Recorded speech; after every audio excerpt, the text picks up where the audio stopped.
सो hi everyone. SSC MTS 2024 selected candidate interview series का ये पांचवा इंटरव्यू होने वाला है। 4 interview SSC MTS 2024 selected candidates का हम ऑलरेडी कर चुके हैं। ठीक है, अगर अभी तक आपने वो नहीं देखे हैं तो जाके आप देख सकते हो। उनकी प्रॉपर स्ट्रेटजी, प्रॉपर सोर्सेज के बारे में हम बात कर चुके हैं। हम जो इंटरव्यू करने वाले हैं, टोटल 10 इंटरव्यू करने वाले हैं। और 10 इंटरव्यू इसलिए कर रहे हैं कि हर इंसान, किसी ने पहले अटैम्प्ट में निकाला है, किसी ने 2 अटैम्प्ट में निकाला है, किसी ने 3 अटैम्प्ट में निकाला है। तो आप जिसके साथ अपने आप को लगे कि आपकी अकॉर्डिंग ये स्ट्रेटजी ठीक है, आपको जिसकी स्ट्रेटजी ठीक है, ठीक लगे, आप अपनी स्ट्रेटजी में वो उनकी चीज़ें ऐड ऑन कर सकते हो। इसीलिए 10 इंटरव्यू यहाँ पर किए जा रहे हैं। यहाँ पर इस इंटरव्यू में हम प्राधान्या जाधव मैम का इंटरव्यू करने वाले हैं। इन्होंने एसएससी एमटीएस 2024 फर्स्ट अटेम्प्ट में क्रैक किया है। तो इनसे हम बात करेंगे, इनकी सारी स्ट्रेटजी के बारे में समझेंगे, इनके सोर्सेज के बारे में समझेंगे कि इन्होंने कहाँ से पढ़ाई की है, कौन सी बुक से पढ़ाई की है, कौन कौन से टीचर से इन्होंने पढ़ाई की है। ठीक है, डिटेल में इनके बारे में हम बात करेंगे, इनकी प्रॉपर स्ट्रेटजी, सोर्सेज, जो भी इनकी रॉ स्कोर कितना आया है, सारी चीज़ें हम इनसे बात करने वाले हैं। तो चलिए इंटरव्यू को शुरू कर लेते हैं। Hello. Yes sir, yes sir. Good morning. Good morning sir.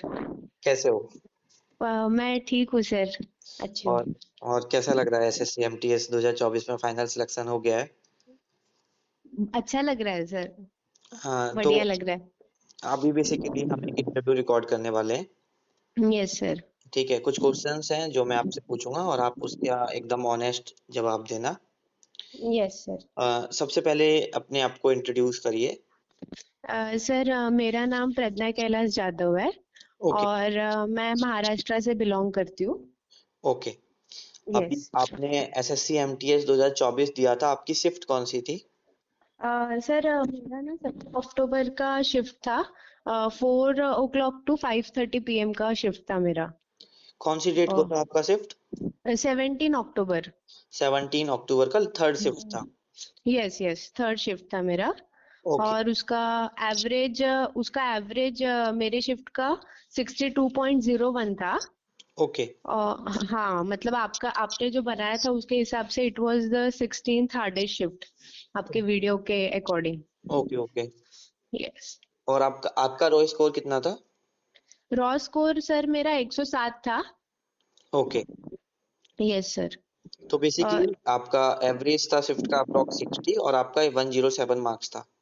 Yes sir, 107 marks था। जीके में मैंने 17 क्वेश्चन अटेम्प्ट किए थे, उसमें से 14 क्वेश्चन करेक्ट आए। और इंग्लिश में मैंने 24 अटेम्प्ट किया था, उसमें से मेरे 23 करेक्ट आए सर।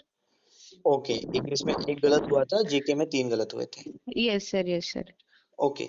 अभी आपकी कैटेगरी कौन सी है? एससी है सर। ओके। एससी अभी कैटेगरी। एसएससी एमटीएस 2024 आपका कौन सा अटेम्प्ट था? फर्स्ट अटेम्प्ट था सर ये। ओके। एसएससी एमटीएस 2024 आपका फर्स्ट अटेम्प्ट था। क्या यस आप सर। कंपटीशन में पहले से ही थे, पहले किसी और एग्जाम की तैयारी कर रहे थे या फर्स्ट टाइम आप आए थे? मैं एक्चुअली सर पहले एमपीएससी का प्रिपरेशन कर रही थी, Maharashtra state public service commission. Okay. पर सीबीएसई की वजह से मुझे वो मराठी में होते थे उसके बुक्स, तो वो थोड़ा समझने में दिक्कत होता था। तो ओके। पर मेरा मैथ्स रीजनिंग का उसकी वजह से थोड़ा बेस था। हम्म। और फिर उसके बाद मैंने अभी लास्ट ईयर आई गेस जून 2024 में शिफ्ट किया एसएससी के ऊपर। सब उसका सिलेबस सब देख के मुझे लगा वो मुझे सूट करेगा, तो मैंने उस पे स्विच किया सर। तो आपने एसएससी एमटीएस के लिए स्विच किया था या एसएससी सीजीएल के लिए स्विच किया था? अब सर मैंने थोड़ा स्ट्रैटेजी बनाया कि पहले तो मुझे जॉब चाहिए था, तो हम्म। सीजीएल ही मेन गोल है। पर हाँ। मैंने सिर्फ एमटीएस फोकस किया 2024, सोचा कि पहले एमटीएस क्रैक करते हैं, फिर ओके। सीजीएल भी देंगे। ओके। तो पहले हाँ। आप जो एमपीएससी की तैयारी कर रहे थे वो लगभग आपने कितने टाइम करी थी? सर 1.5 ईयर का है सर मेरा बैकग्राउंड उसमें। ओके, 1.5 ईयर आपने वो तैयारी की, फिर वहां से आपने स्विच किया एसएससी की तरफ। यस सर, यस और सर। आपका मेन टारगेट था एसएससी सीजीएल, बट पहले आपने यस। फोकस किया एसएससी एमटीएस पर। एमटीएस उस पे ही पूरा फोकस मेरा एमटीएस ही था, सीजीएल पे मैंने बिल्कुल फोकस नहीं किया था। मैंने पहले अपना एमटीएस ही फोकस किया कंप्लीटली। तो आपने जो एमटीएस की तैयारी की थी एसएससी में, जब आपने स्विच किया तो अप्रोक्स कब यस। की थी, आपने कितने टाइम तैयारी की थी? सर अक्टूबर 17 को मेरा पेपर था, उसके पहले 3 साढ़े 3 महीने पहले मैंने प्रिपरेशन चालू की थी सर, एकदम सीरियसली। शायद जून जून से मैंने स्टार्ट कर दिया था सर प्रिपरेशन। ओके, जून से आप बोल रहे हो कि आपने सीरियसली की थी। उससे पहले भी यस। क्या आप थोड़ा बहुत पढ़ रहे थे या जून से ही पढ़ना स्टार्ट किया था आपने? नहीं सर, मैं पढ़ रही थी, उसके पहले हम लोग का स्टाफ इसका स्टेट गवर्नमेंट का एग्जाम था एक, तो वो मैंने दिया था। तो मैं पढ़ ही रही थी, मैं कंटिन्यूअसली पढ़ ही रही हूँ, पर एसएससी को मैंने जून से टारगेट करना स्टार्ट किया। उसके पहले मैंने कुछ नहीं पढ़ा था, MTS related, staff selection related मेरा कुछ पढ़ा ही नहीं था उसके पहले। अच्छा, जो आपने पहले पढ़ाई कर रही थी, जो स्टेट एग्जाम का आपका एग्जाम था, जो यस। उसमें जीके वगैरह पूछी जाती है, वो सिमिलर थी या अलग थी वो एसएससी की? अलग अलग है सर, अलग है, पैटर्न थोड़ा अलग है।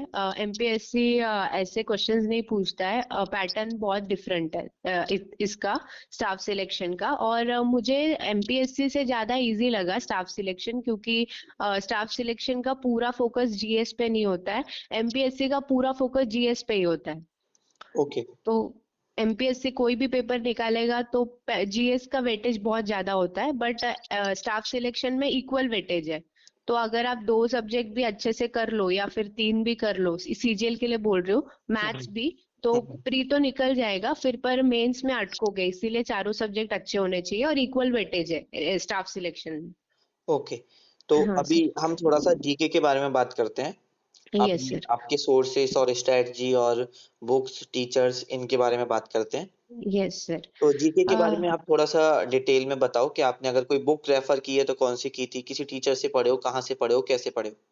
Yes sir. सर मेरा, मैं जीके का पूरा सोर्स बताती हूँ। मैंने आपके पेड ग्रुप लिया था, डेली टारगेट आप जो देते थे, ओके। उससे ही मुझे सारी चीजें पता चली है। तो हम्म। वो मैं डेली फॉलो करती थी, और उसमें मुझे परमार एसएससी के बारे में पता चला। तो हाँ। मैंने परमार एसएससी का पीवाईक्यू पार्ट 3 किया था, उसका ओके। जेरोक्स में निकाल के लेके आई थी, तो डेली वो एक लेक्चर करती थी। और वो लेक्चर मैंने सर शायद 30 लेक्चर किए थे उसके। हम्म। हाँ, 30 लेक्चर किए थे, और वही बार बार रिवीजन कर रही थी। मैंने कोई जीएस के लिए बुक नहीं रिफर किया है। और मैंने परमार एसएससी का पीवाईक्यू सीरीज पार्ट 3, फिर आपके चैनल से मैंने स्टैटिक जीके कवर किया है। ओके। और आपने एक लेक्चर लिया था, काफी पुराना है, पॉलिटी विद ट्रिक्स। तो हम्म। वो मैंने पॉलिटी आपके चैनल से किया है, उसके अच्छे से नोट्स निकाले थे। पॉलिटी के लिए मैंने और कुछ भी रिफर नहीं किया है, हाँ, बस हाँ। आपका वो लेक्चर रिफर किया, उसको ही एंड मोमेंट तक मैं रिवाइज करती रही। और आपने एक पॉलिटी का वन शॉट डाला था बाद में पीवाईक्यू का, हम्म। तो मैंने वो भी देखा, उसके भी नोट्स बनाए। तो ये दोनों ही मेरे मेन सोर्स थे पॉलिटी के लिए। फिर फिजिक्स, केमिस्ट्री, बायो, वो हाँ। दो, ये साइंस के लिए भी मेरा मेन सोर्स था वन शॉट पीवाईक्यू जो आपने डाले थे। तो ओके। मैंने फिजिक्स केमिस्ट्री बायो के लिए और कुछ नहीं पढ़ा था, आपने जो डाला था वो वन शॉट वही पढ़ा। हम्म। और उसके बाद मैंने सिर्फ डायनेस्टीज, अपनी डायनेस्टीज जो होती है, और किंग जो होता है ना अपना मेडिवल का थोड़ा पार्ट, जो डायनेस्टी किंग, वो मैंने परमार एसएससी का एक लेक्चर था एफआरबी का, हाँ, तो हाँ। उसने उसमें अच्छे से सिखाया था, तो वो मैंने एक लेक्चर एफआरबी का किया था, डायनेस्टीज और उनका आर्किटेक्चर, वो किंग, वो सब के रिलेटेड। हाँ।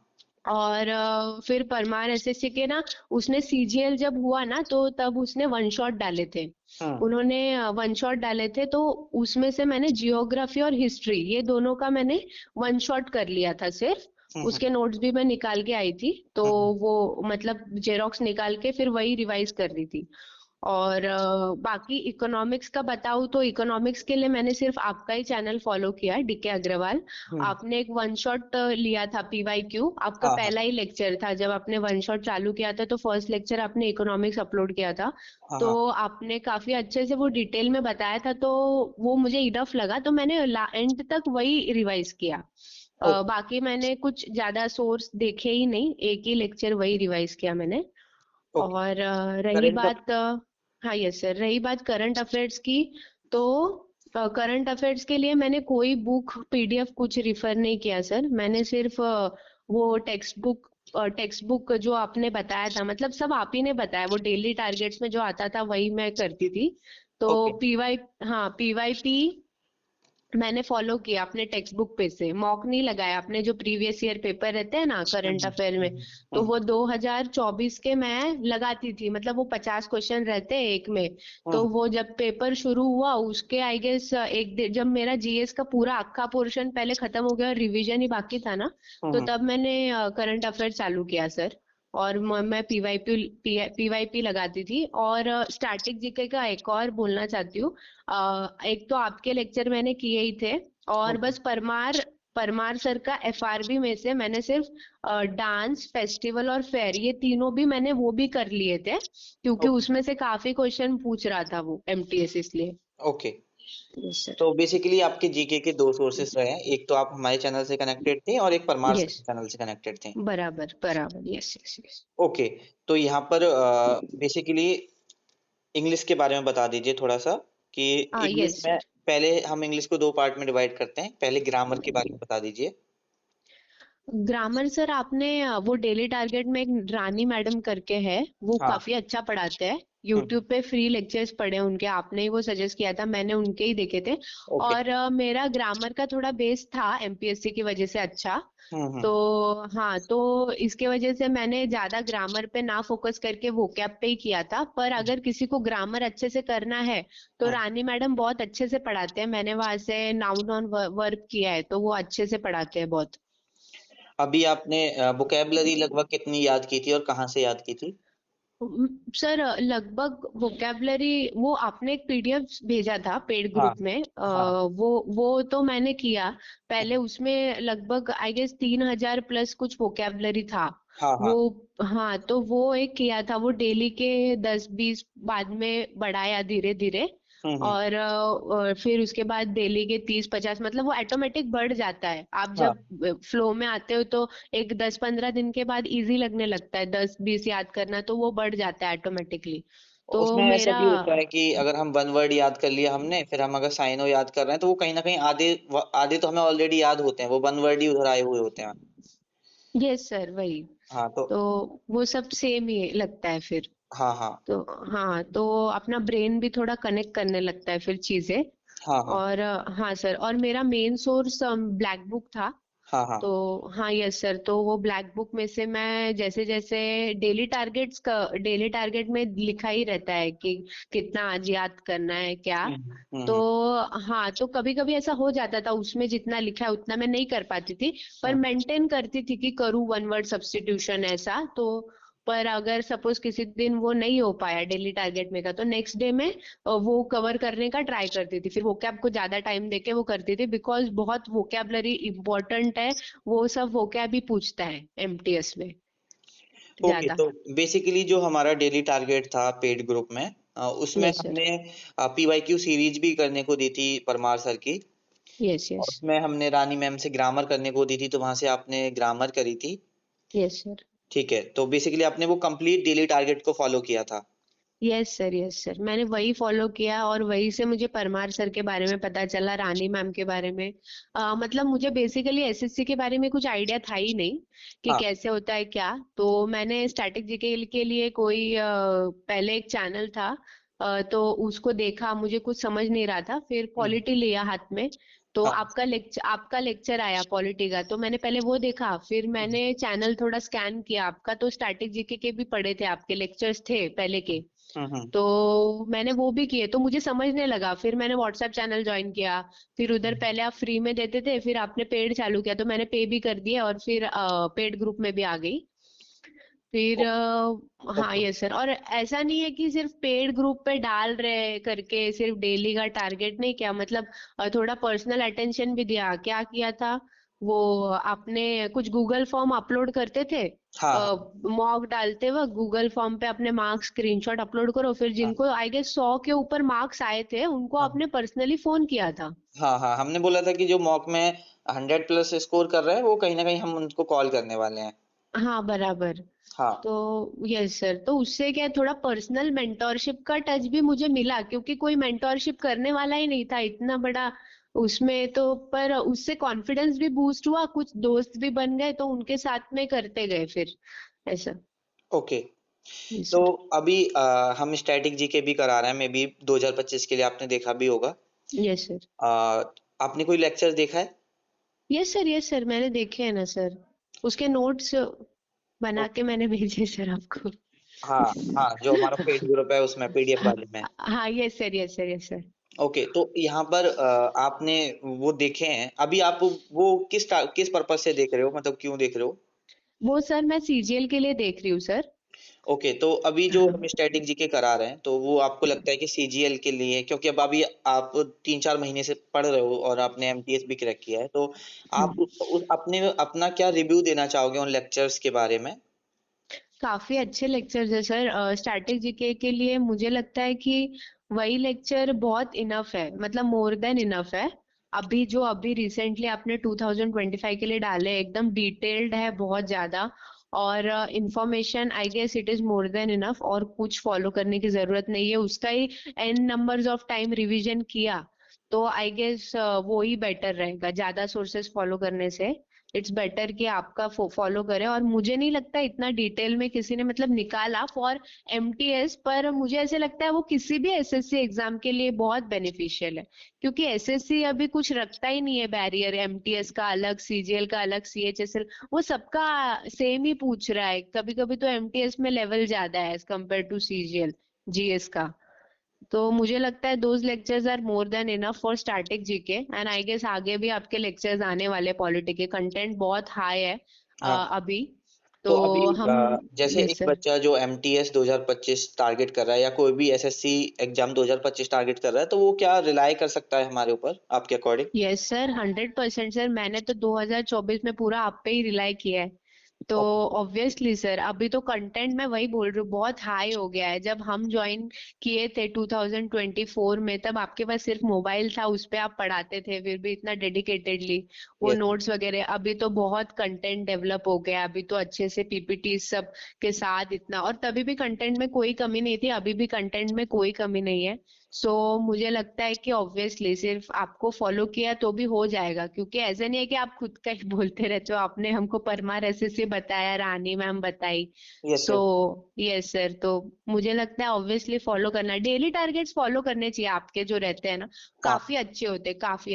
अभी हाँ जैसे व्हाट्सएप चैनल पर हम डेली टारगेट भी दे रहे हैं, मे बी आपने देखा होगा, तो एक एमटीएस के लिए हम डेली टारगेट दे रहे हैं बेसिकली। तो अगर एक जी। बच्चा जो एमटीएस का डेली टारगेट देगा, तो देखो 100% तो सिलेक्शन की गारंटी कोई भी नहीं बोल सकता, क्योंकि हम्म। 10% लक भी काम करता है और एमटीएस में तो बराबर। डेफिनेटली करता है। अब हम्म। लेकिन अगर एक बच्चा उस डेली टारगेट को फॉलो करता है, क्या वो सिलेक्शन के करीब पहुंच सकता है? यस सर 100% पहुंच सकता है सर, क्योंकि मुझे नहीं लगता डेली टारगेट में कोई कमी है। मैं बस इतने यही बिलीव करती हूँ कि थोड़े सोर्सेस मिनिमम रखो और मैक्सिमम रिवीजन दो।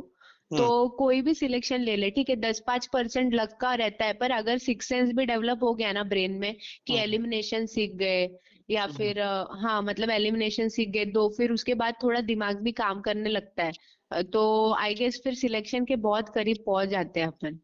ओके, अभी जो आप रिव्यू कर रहे हो, तो हमने आपको रिव्यू करने के 500 रुपए तो नहीं दिए हैं? नहीं सर नहीं सर, ये कोई स्पॉन्सर्ड नहीं है, कुछ नहीं है सर, मैं दिल से बोल रही हूँ सब। ओके। ऐसा कुछ ये सर, क्योंकि मुझे, मैं वापस बोलती हूँ, ये कुछ ये नहीं है कुछ 500-200 रुपए मुझे दिए नहीं है। मुझे सीरियसली एसएससी के बारे में नहीं पता था सर, मैंने आपका पॉलिटी का लेक्चर किया, फिर धीरे धीरे मैं आपको फॉलो करने लगी। आप तो मुझे जानते भी नहीं थे, मैं ही आपको बाद में थोड़ा टेक्स्ट वगैरह करने लगी, सर ये डाउट है वो डाउट है, आफ्टर नहीं। गूगल फॉर्म फिलिंग, जब मेरे मार्क्स अच्छे आ रहे थे मॉक में। हम्म। तो उसके बाद सर। हमने हमने कुछ रिव्यू वीडियोस डाली थी यूट्यूब पर, जिनका सिलेक्शन हाँ हुआ है उन बच्चों का। आपका भी हाँ एक हाँ। रिव्यू वीडियो था। तो यस सर। बेसिकली उसपे किसी रिव्यू वीडियो पे कुछ लोग कमेंट करते हैं कि ये फेक है, या 500 रुपए दो तो मैं भी बोल दूंगा, तो इसलिए मैंने पूछा।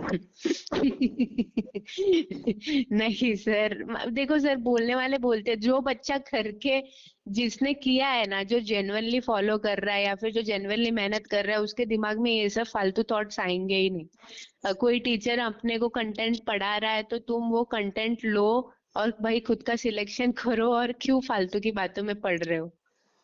अब यहाँ पर थोड़ा सा हम मैथ और रीजनिंग की तरफ आते हैं।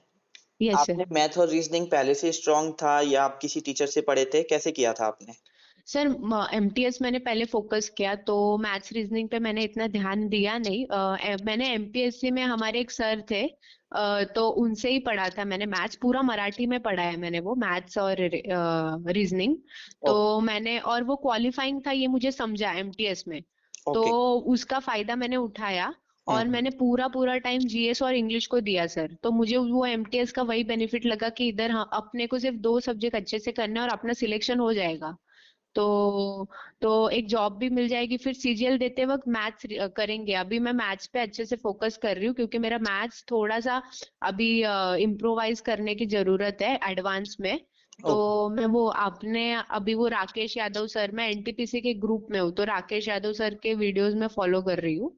ओके। तो हाँ, आपने बताया वैसे। और बाकी जीएस और इंग्लिश, इंग्लिश में मेरा ग्रामर में बेस था। हम्म। और जीएस तो मैंने आपको सब बता दिया है सर। तो ओके रीजनिंग मेरा काफी अच्छा था एमपीएससी की वजह से। ओके। सो मैं वो क्वालिफाई वैसे भी कर ही रही थी तो मैंने ज्यादा ध्यान नहीं दिया उस पे। तो बेसिकली अभी आप हमारा जो एनटीपीसी का पेड ग्रुप है उसमें हो? हाँ मैं हूँ ना सर, उसमें हूँ ना मैं। Okay okay. अभी आपकी ग्रामर पहले से वीक थी या स्ट्रांग थी आपकी इंग्लिश स्ट्रॉन्ग थी ग्रामर? सर। स्ट्रॉन्ग थी सर मेरी। ग्रामर अच्छी थी मेरी पहले से, क्योंकि मैंने एमपीएससी में किया हुआ है इंग्लिश। और मेरा सीबीएसई बैकग्राउंड होने के कारण मेरा ग्रामर अच्छा ही था पहले से, पर मुझे फिर भी नाउन और वर्ब थोड़ा अच्छे से करना था। ओके तो हाँ, यस सर, तो वो मैंने रानी मैडम से किया फिर। Okay okay. हम्म। अभी मॉक के बारे में बात करते हैं थोड़ा सा यस सर। कि मॉक की क्या भूमिका रही है आपके फाइनल सिलेक्शन में। आपने जो मॉक लगाए हैं, प्रीवियस ईयर पेपर्स लगाए हैं, मॉक टेस्ट लगाए हैं, सेक्शनल टेस्ट लगाए हैं, कितनी लगाती थी और कैसे उसका एनालिसिस करते थे, वो सारी चीजें थोड़ा सा डिटेल में बताओ। सर मॉक का जो है, मैंने अपना टेक्स्ट बुक प्लेटफॉर्म पे मॉक लगाए। हाँ। और टेक्स्ट बुक पे मैंने जैसे वो डेली अपने, जैसे मेरा इंग्लिश हुआ तो उसके बाद डेली 2 सेक्शनल मॉक इंग्लिश के। ओके और जीएस के डेली का एक मॉक में लगाना चालू कर दिया था। मतलब एग्जाम के पहले 2 महीने पहले से मॉक लगाना स्टार्ट कर दिया था सर। हाँ और ये मुझे, मतलब मैंने खुद से डिसाइड नहीं किया था, वो डेली टारगेट में आता था हाँ कि आज ये मॉक लगाओ फिर ये मॉक लगाओ। तो वैसे वो, मैं भले ही मेरा कभी टारगेट मिस हो जाए, पर हाँ। मैं कभी मॉक नहीं मिस किया। ओके पढ़ा हो नहीं तो ना हो। और उसका बहुत बड़ा रोल है सर, बिकॉज उससे कैसे क्या पूछ रहे एग्जाम में, मॉक नहीं मतलब पीवाईपी, प्रीवियस ईयर पेपर होते हैं ना सर। हम्म। तो वो लगाती थी मैं, क्योंकि ऑलरेडी एग्जामिनर क्या पूछ रहा है। और मेरी शिफ्ट में खुद 2 पीवाई की वैसे के वैसे रिपीट हुए सर। तो ओके हाँ सर, वो रिपीट होते हैं प्रीवियस ईयर क्वेश्चंस बहुत। मेरे ही शिफ्ट में 2 रिपीट हुए। तो आई गेस जिसने लगाया रहेगा ना पीवाईपी, तो उसको आया रहेगा वो। और पीवाईपी लगाने से ज्यादा इम्पोर्टेंट उसका एनालिसिस होता है। तो ओके हाँ यस सर, तो तुम पीवाईपी लगा रहे हो उसका इतना नहीं है इम्पोर्टेंस, बट उसके बाद तुम खुद को एनालिसिस करना चाहिए कि कहाँ गलत हो रहा है। फॉर एग्जाम्पल कोई बार बार किसी टॉपिक पे से गलत होते ही है, और वो सबको पता रहता है फेस्टिवल टॉपिक पे से मेरे क्वेश्चन बार बार गलत हो रहे हैं। तो उसको रिवीजन करो वापस एक बारी अच्छे हम्म। से, और फिर उसके बाद लगाओ। तो एनालिसिस इज वेरी इंपॉर्टेंट कि कौन से टाइप के तुम्हारे क्वेश्चन गलत हो रहे हैं, हाँ कैसे हो रहा है। और ये 3-4 मॉक लगाने के बाद से ही समझ में आ जाता है कि मेरा ये टॉपिक वीक है और ये टॉपिक स्ट्रांग है। ब्रेन खुद बताता है अपने को कि हम्म। किस पे काम करने की जरूरत है। आर्टिकल गलत हो रहा है तो वो पढ़ लो, उसको अच्छे से रिवाइज करो, फिर उसके बाद वापस मॉक लगाओ। और फिर इंग्लिश में सपोज आपका आर्टिकल ये गलत हो रहा है, अपना पैसेज गलत हो रहा है, तो फिर पैसेज का थोड़ा प्रैक्टिस करो, कॉम्प्रिहेंशन का। और फिर वापस लगाओ तो। और हाँ सर, एक और इंग्लिश में वो 35 रूल्स ऑफ ग्रामर था, उसका भी काफी हेल्प हुआ, क्योंकि ओके वो पूरा 2024 बेस्ड था। हाँ। तो बेस्ड पीवाईपी था ना, तो वो हम्म। बहुत काफी हेल्प किया वो उसमें, मतलब वो रूल्स मैं अपने लेक्चर लिया उसके बाद डेली का रिवीजन कर रही थी उसका। तो हम्म। एग्जाम में उसका काफी हेल्प हुआ सर। मतलब द एंड फिर वो बहुत सारे रूल्स है, किसके बाद क्या आता है क्या नहीं आता है, वो बहुत हेल्प किया सर। तो वही सर, तो analysis is must of your PYPs. वो करना चाहिए। मतलब मॉक तो दो ही मत, पीवाईपीस दो तुम, टेक्स्ट बुक पे जाके पहले वो दो, 2024 के दो, फिर 2023 के दो। वो होने के बाद फिर मॉक दिया तो ठीक है, नहीं तो मैं तो मॉक तक पहुंची ही नहीं थी, मेरे पीवाईपी चालू थे पेपर आने तक। ओके। तो यस सर। बेसिकली आप कह रहे हो कि जो हम डेली टारगेट में 2 इंग्लिश के देते थे, एक 2 जीएस। 2 जीके के देते थे। हाँ तो बाद आप में। हाँ, आप उतने ही लगाते थे या ज़्यादा लगाते थे आप? सर जब पेपर पास में आ गया ना तो मैं कभी कभी बोर हो जाती, मतलब कभी बोर इन द सेंस थोड़ा सा ध्यान नहीं लगता था ना, तो क्या करती थी एकदम बैठ के लगाती रहती थी इंग्लिश के, हाँ, जीएस के नहीं। हाँ कभी कभी एक दिन ऐसा हो जाता था कि पढ़ाई में मन नहीं लग रहा है तो मॉक लगाती थी, उसका एनालिसिस करती थी। मॉक लगाती थी, उसका एनालिसिस करती थी, तो कभी कभी ऐसा हो जाता है कि लगाती रहती हूँ, लगाती रहती थी। और पर डेली का दो तो मैं लगाती थी। हाँ बाद में कॉन्फिडेंस कॉन्फिडेंस थोड़ा बढ़ गया था इंग्लिश में, तो डेली के तीन भी कर दिए थे। एग्जाम पास में आ गया था तब की बात है ये। हाँ, तो हाँ मुझे बस इतना था कि 2024 के 2023 के सारे क्वेश्चन कवर कर लूं इंग्लिश के, तो ओके। मेरा वही टारगेट था सर। तो जो आप मॉक टेस्ट लगाने के बाद एनालिसिस करती थीं, तो उसकी कॉपी बनाई हुई थी आपने कोई? हाँ सर बनाई थी ना मैंने, माई मिस्टेक्स, ऐसे ओके। कॉपी पे नाम था, my mistakes I am doing again and again in English. और उस पे मैं लिखती थी मतलब ये गलत हो रहा है, वो गलत हो रहा है, बार बार। फिर उसके बाद उसका एक बार रिवीजन भी देती थी। वो नीचे एनालिसिस आता है, तो हुँ, वो पढ़ती थी, उसमें कुछ मुझे लगे कि ये मुझे पता नहीं है, या फिर ये वोकैब का वर्ड ये नया है, पर ये तो पीवाईपी में पूछा है तो शायद रिपीट हो जाए नेक्स्ट ईयर, तो हुँ, ये तो बहुत ज्यादा इंपॉर्टेंट है, तो मैं वो भी लिख लेती थी। तो वो कॉपी रहती थी मेरे साथ हमेशा। हुँ, तो कुछ पढ़ने का नहीं मन किया तो वही पढ़ती थी। इंग्लिश मुझे वैसे भी पसंद है, तो मैं वही वोकैब रिवीजन करती रहती थी। वोकैब इतना पसंद नहीं था, बाद में अच्छा लगने लगा था। हुँ। जब चीजें समझने लगी तो बाद में अच्छा लगने लगा, एक महीने के बाद। तो मैं वो बनाई थी सर, कॉपी तो बनाई थी सर, और अच्छे से लिखा भी था इंग्लिश के लिए। और जीएस के लिए भी बनाई थी पहले, पर जीएस का डेटा काफी है, तो फिर उसके बाद मैंने वो जेरोक्स निकाले थे नोट्स के, उसके सामने ही लिख लेती थी फिर, कि ओके। कुछ नया लगा तो। हाँ अच्छा, मुझे एक चीज़ लगता है कि मॉक लगाना बिल्कुल वर्थ इट नहीं है, अगर आप उसका एनालिसिस नहीं कर रहे हो तो। एग्जैक्टली सर, एकदम बराबर है सर। हाँ, तो यस। क्या आप एग्री करते हो उस चीज़ से? यस सर, एकदम एब्सोल्युटली सर, मैंने वही तो मैं बोल रही हूँ, क्योंकि मैंने वो एक कोट पढ़ा था ब्रूसली का कि मतलब वो वैसे इंसान से डरता नहीं है जिसको 100 प्रकार के किक्स मालूम है, पर वो हाँ। उस इंसान से डरता है जिसको एक ही प्रकार की किक उसको 100 बार प्रैक्टिस की होगी। हुँ, तो हुँ। हाँ सर, तो ना वैसा ही है, ये मॉक लगाओ पर उसका कुछ अर्थ ही नहीं है अगर तुमको समझ ही नहीं रहा है। तुम एनालिसिस मतलब क्या होता है सर, कि अभी आपने लगा दी मॉक तो उसमें देखो क्या गलती हो रही है, किधर गलती कर रहे हो, कौन सा सब्जेक्ट टॉपिक वीक है, उस पे काम करके वापस लगाओ तो ही मार्क्स इंप्रूव होगे ना। वो एक मेरी दोस्त थी, वो बोलती थी कि मॉक में मार्क ही इंप्रूव नहीं हो रहे। मैंने बोला हुँ, तुम अच्छे से देखो, उसको एनालिसिस का अर्थ ही नहीं समझता था।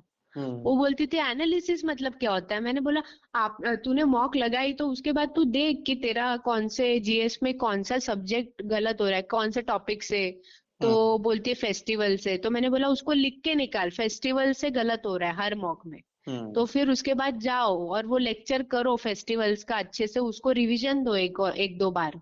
फिर हुँ, उसके बाद वापस जाके मॉक लगाओ, फिर तुम्हारा कैसे फेस्टिवल गलत होगा, नहीं होगा ना, बढ़ गए फिर बढ़ गए मार्क्स। तो हुँ। यही होता है एनालिसिस, सादे भाषा में समझाया तो, कि क्या मतलब तुम्हारा क्या गलत हो रहा है, वो जाके पढ़ो, उसका रिवीजन करो, वापस दो, टॉपिक अच्छा हो जाएगा, मार्क्स बढ़ जाएंगे। ओके। तो क्या 6 महीने में एक भाई ने सवाल पूछा है, ये क्या 6 महीने में आपका एमटीएस क्लियर हो सकता है? क्योंकि अभी एसएससी एमटीएस 2025 आपका लगभग 6 से 7 महीने हैं अभी तक। तो एक बच्चा जो बिल्कुल बिगिनर है, जिसको कॉम्पिटिशन के बारे में कुछ नहीं पता, एसएससी के बारे में कुछ भी नहीं पता, क्या वो एग्ज़ाम को क्रैक कर सकता है इस बार? Yes sir, yes sir, yes sir, जिसका कोई बैकग्राउंड भी नहीं है ना इसमें कॉम्पिटिटिव में, वो भी आराम से कर लेगा सर 6 महीने में। अगर उसने डेली के 5 से 6 घंटे भी आज से भी दे दिए ना, आज से नहीं तो 1 अप्रैल से भी अगर उसने दे दिए ना, तो वो आराम से क्रैक कर लेगा सर और एमटीएस। एमटीएस की सबसे ख़ास बात ये है कि अ, इसमें जो सब्जेक्ट हैं वो 2 ही हैं पढ़ने को, 4 सब्जेक्ट नहीं पढ़ने हैं आपको, 2 सब्जेक्ट हाँ पे ही फ़ोकस एग्जैक्टली करना exactly. वही है। और सर। देखो, आप सब बोलेंगे कि भाई जीके है, इंग्लिश है, लक भी मैटर करेगा, तो वो तो फिर किसी के लिए भी मैटर करेगा। जो बच्चा 3 साल से तैयारी कर रहा है, फिर उसको भी वो तो दिक्कत आ सकती है, अगर लक हम्म वाली दिक्कत आएगी तो। Yes sir. अभी और यस सर, हाँ, बताइए? मुझे ऐसे लगता है कि लक बराबर है, आपका लक मैटर करता है, पर मुझे ऐसे लगता है अगर किसी चीज का, मैं वही बोल रही हूँ बार बार, अगर मल्टीपल रिवीजन दे दिया ना, हुँ, तो हुँ। एक सिक्स सेंस ब्रेन में मतलब सिक्स सेंस डेवलप होता है ब्रेन में। मेरे साथ वही हुआ।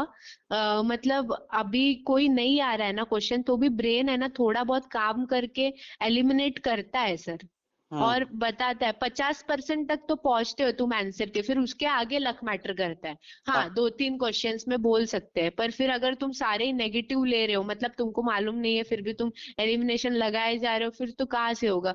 थोड़ा सा मतलब ब्रेन पे कंट्रोल रखोगे ना, तो चांसेस बढ़ते हैं, ऐसा मुझे लगता है सिलेक्शन के टाइम। और हमेशा सभी लोग पेपर। एक बात बोलते हैं, मे बी हम लोग भी उस चीज़ से एग्री करते हैं कि लक भी उन्हीं का साथ देता है जो मेहनत करते हैं। यस सर, एग्जैक्टली सर, हाँ, वही तो। बहुत वही रेयर तो। पीपल होते हैं, जो रेयर पर्सन्स होते हैं जो मेहनत नहीं करते, फिर भी शायद उनको कुछ अच्छा हो जाता है, बट 99% केसेस में लक उन्हीं के साथ उन्हीं का साथ देता है जो हार्ड वर्क करके आ रहे होते हैं। वही सर, वही सर, वही सर, बराबर है। लक मतलब कि अपना, वही ना, यूनिवर्स जो है तो वो किसका साथ देगा, उसने देखा है कि किसने मेहनत किया है, तो वही। और अपना सबकॉन्शियस माइंड बहुत होशियार है, तो तुम जो बार बार पढ़ रहे हो तो थोड़ा सा समझ में आ ही जाता है। जब एनालिसिस करोगे, पीवाईक्यू लगाओगे ना, वही सब प्रिपरेशन है सर, कि अपने ब्रेन को रेडी करने का एग्जाम में जाके। उधर तो खुद ब्रेन काम करने लगता है कि ठीक है, शायद ये तो होगा ही नहीं, ये भी नहीं होगा, तो 50% तक तो पहुंचते ही है। कभी कभी लग जाता है, कभी कभी नहीं लगता है, पर ये 3 से 4 क्वेश्चन से ऊपर नहीं होता है सर। उससे ऊपर लगा फिर तो तुमने पढ़ाई नहीं किया, ऐसा ही है उसका मीनिंग। ओके, पेपर से पहले एक लास्ट क्वेश्चन है। पेपर से पहले जब हमारा स्टेटस आउट होता है एग्ज़ाम का, तो हमें कहीं न कहीं एंग्ज़ायटी थोड़ी-सी बढ़ जाती है, स्ट्रेस बढ़ जाता है और लगता है कि यार अभी हम इतने दिन से पढ़ रहे हैं, सिलेक्शन मतलब पेपर पता नहीं कैसा आएगा। क्योंकि कभी-कभी क्या होता है, पेपर जब पास में होता है तो जो हम मॉक लगाते हैं उसमें भी कम नंबर आ जाते हैं, कभी-कभी ऐसा होता है, तो तब और ज़्यादा ऐसा एंग्ज़ायटी होता है।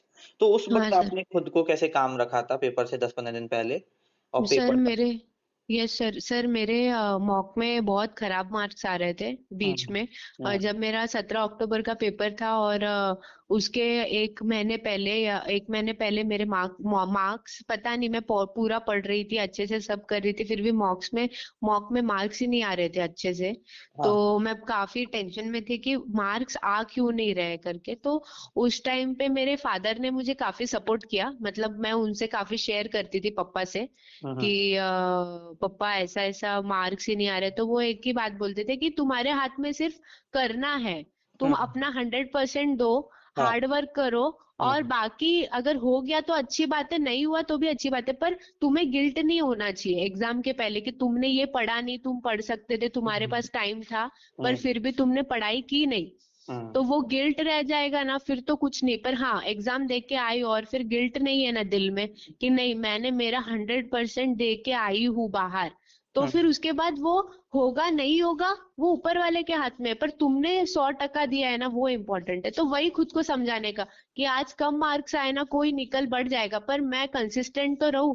आज मन नहीं लग रहा है तो फिर कुछ वोकैब भी पढ़ लूं, ये करूं, पर थोड़ा सा ब्रेक ले लूं 1-2 घंटे का, पर वापस बैठ के करूँ, तो ये सारी चीजें काउंट होती है सर। और थोड़ा सा डीप ब्रीथिंग कर लिया, डीप ब्रीथिंग 10 मिनट थोड़ा आंख बंद करके लोम अनुलोम डीप ब्रीथिंग कर लिया, तो भी थोड़ा सा अच्छा लगता है, माइंड शांत हो जाता है। या फिर किसी दोस्त से बात कर लो, पेरेंट्स से बात कर लो, उनको थोड़ा शेयर करो, तो भी अच्छा लगता है sir. Okay, okay.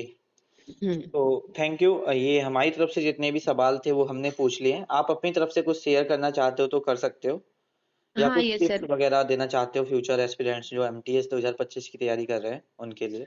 Yes sir, sir काफी काफी बच्चे प्रिपेयर कर रहे हैं सर, काफी लोगों के काफी प्रॉब्लम्स होते हैं सर, फाइनेंशियल, ये सब प्रॉब्लम्स होते हैं। मैं यही बोलूंगी, खुद पे विश्वास रखो, और खुद को थोड़ा माइंड थोड़ा खुद का स्ट्रांग रखो, और सोर्सेस लिमिटेड रखो, 1-2 ही सोर्सेस रखो, हुँ, और पर मल्टीपल रिवीजन दो, जो भी कर रहे हो उसका मल्टीपल रिवीजन दो, वो ज्यादा इम्पोर्टेंट है। और एसएससी का पैटर्न समझो, उसका रिक्वायरमेंट समझो कि क्या है, तुम अगर मैथ्स इंग्लिश ही सॉरी अपना मैथ्स और रीजनिंग पे ध्यान मत दो, जीएस और इंग्लिश वही तो एमटीएस का खासियत है, तो वो हाँ करो। नहीं तो फिर आप सीजीएल फोकस कर रहे हो, सीएचएसएल कर रहे हो, वो एग्जाम को अच्छे से पहचानो, उसका पैटर्न क्या है, उसका रिक्वायरमेंट क्या है, उसका पीवाईपी लगाओ। मतलब मैंने क्या किया था, मुझे एमटीएस का कुछ मालूम नहीं था, पर एकदम पहले जब उतरी मैं मतलब इस फील्ड में, तो मैंने एक मॉक लगा दी, मॉक दे के देखी, पूरी पूरी फुल लेंथ मॉक लगा के देखी। तो उस फुल लेंथ मॉक में मेरे 84 मार्क्स आए थे, जब मैंने कोई प्रिपरेशन स्टार्ट नहीं किया था सर। हाँ तो हाँ सर, तो 84, तो मुझे समझा कि मैं कौन से कितने पानी में हूँ करके। तो हाँ हाँ, और फिर उसके बाद मैंने उस पहले ही मॉक का एनालिसिस किया था कि अरे अपने को ये काम करना पड़ेगा। तो फिर उसमें से मैंने खुद का प्रायोरिटी सेट किया कि ये तो अपने को बिल्कुल नहीं आता, तो ये पहले करेंगे। फॉर हम्म, एग्जांपल आर्टिकल्स और पॉलिटी जो था वो मुझे इतना अच्छे से नहीं आता था, तो पहले मैंने वही उठाया, उसको किया, फिर उसका रिवीजन देती रही। फिर वैसे वैसे मार्क्स बढ़ते गए सर। तो मैं वही बोलूंगी कि मॉक लगाओ, रिवीजन मल्टीपल दो, और सोर्सेस लिमिटेड रखो, हो जाएगा। Okay. Thank you so much for sharing your thank you sir. Preparation journey, your strategy and your sources. Yes sir, शायद thank you so much sir. हाँ, ये कोई सुनेगा तो डेफिनेटली कुछ तो सीखने को मिलेगा। और हमेशा अगर आप सुन रहे हो तो मैं एक बात बोलना चाहूँगा कि ज़रूरी नहीं है कि अगर कोई सामने वाला सिलेक्टेड बंदा है तो उसकी सारी स्ट्रैटेजी आप सेम वैसे ही फ़ॉलो करो। आप अपने हिसाब से भी थोड़ा बहुत चेंजेस कर सकते हो। अपने हिसाब से आप सूटेबिलिटी के हिसाब से, क्योंकि हर इंसान के पढ़ने का तरीका अलग होता है, सारी चीज़ें अलग होती हैं। तो हमेशा एक सही कैंडिडेट और एस्पिरेंट वही होता है जो टॉपर्स को या सिलेक्टेड कैंडिडेट्स को देखकर अपने अंदर जो गलतियाँ हैं उनको सुधार लेता है। ऐसा नहीं है कि अगर आप बिल्कुल एग्ज़ैक्ट स्ट्रैटेजी कॉपी करने की कोशिश करोगे तो आप नहीं कर पाओगे, 2 दिन करोगे फिर फेल हो जाओगे। तो जो अगर आपने ये पूरा इंटरव्यू सुना है तो जो आपको बेटर पार्ट लगता है, जो आपको लगता है ये मैं गलती कर रहा था, ये सुधार सकता हूँ, उसे आप इम्प्रूवमेंट करके अपनी आगे की जर्नी में उसे ऐड ऑन कर सकते हो। बाद बाकी का आपके लिए बेस्ट ऑफ लक। आप अभी फ्यूचर में जो भी आप अभी करना चाहो नेक्स्ट एग्ज़ाम की तैयारी वो जल्दी से क्रैक करो, और अभी आपका एक जो मेंटल प्रेशर है एटलीस्ट वो रिलीज़ हो जाएगा। आप आराम से नेक्स्ट एग्ज़ाम के लिए पढ़ाई कर सकते हो। सो बेस्ट ऑफ लक आपको भी। Yes sir, thank you sir. Thank you.